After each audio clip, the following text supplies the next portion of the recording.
Good evening, everyone. Welcome to NCC Sports. I'm Cole Johnson. Syracuse men's basketball looking to climb the ladder in the ACC. This time a trip down to Blacksburg and a meeting with Virginia Tech. And Cole, a lot going on in sports, but none more important right now than Syracuse men's basketball and their pursuit of the NCAA tournament bid. Yeah, absolutely, Brady. A critical game down in Louisville tonight for the Orange, most likely needing that win in either Tallahassee or Louisville. Came up short in an impressive fight against the Seminoles, so this one is going to be big. And you look behind me, Clemson and Miami just took the floor for their warm-ups. They're playing at noon, and the winner of that will take on the #1 seed Florida State tomorrow, who just got off the floor for their practice. But the big game is tonight, Syracuse, North Carolina. A trip to the Super Bowl on the line in Kansas City. AFC title game action. One team you might expect to be there, the other, the 6th seed, the underdogs, a team that really has you wondering, will you remember the Titans? Mahomes here, showing everyone why he was last year's MVP. Chucking it 60 yards downfield, Sammy Watkins.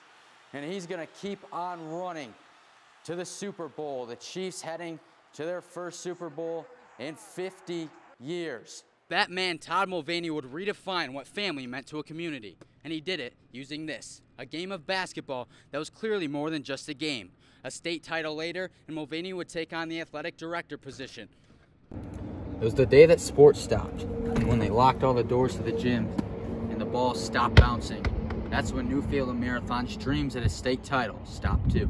Now from one nail-biter to the other, in a different sport. Syracuse men's lacrosse would take on Army in a top 10 showdown.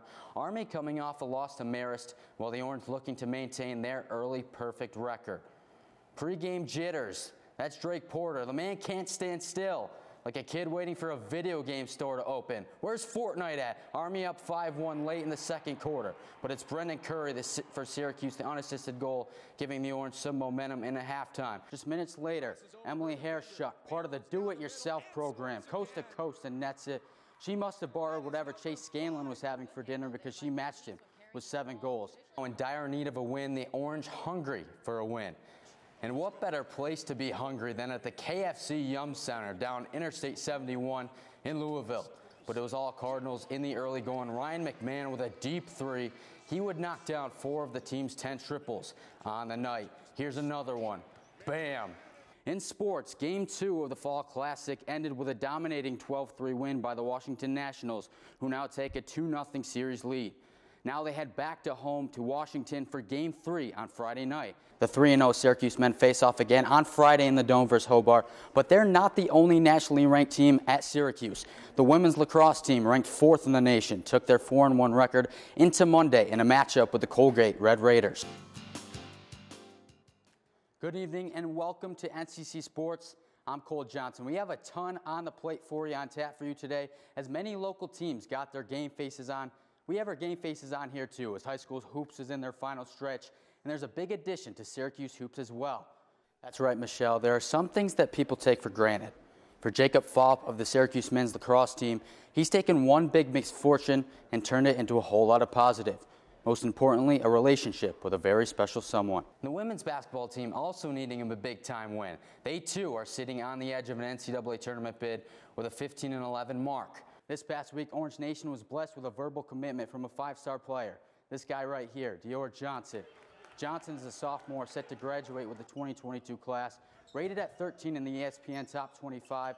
That's right, Juliana. What better way to celebrate the return of a successful Newhouse alum than with a sit-down talk and some brunch on top of it, capping off a great week in Newhouse sports.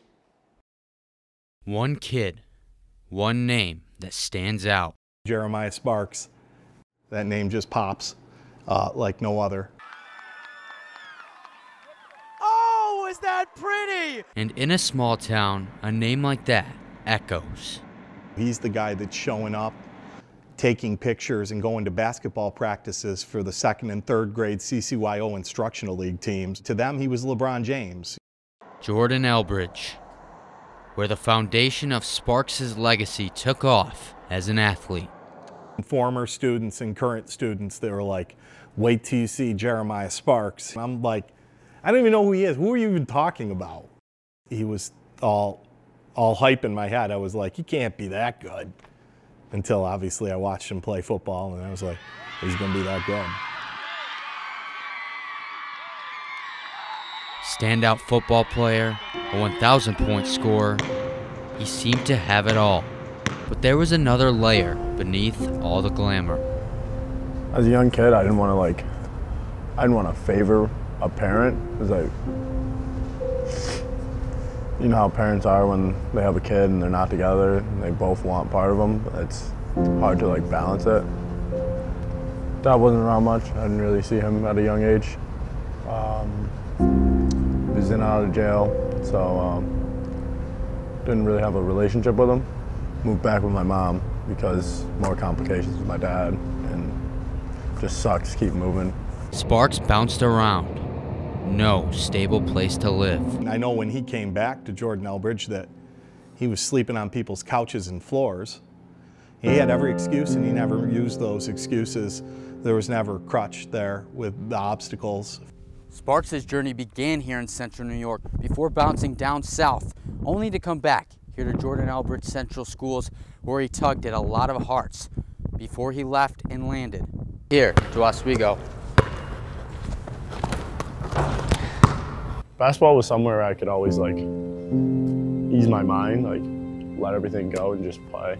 So I didn't have to worry about anything. He now has taken on a new role as a standout freshman for the Lakers of Oswego.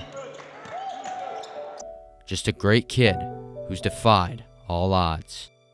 And he finally has a place to call home. I love Jordan Elbridge. I mean, I talk about it all the time. I just can't wait to give back to the community. I didn't think of him as Jeremiah the athlete anymore. I thought of him as the person and getting to know him.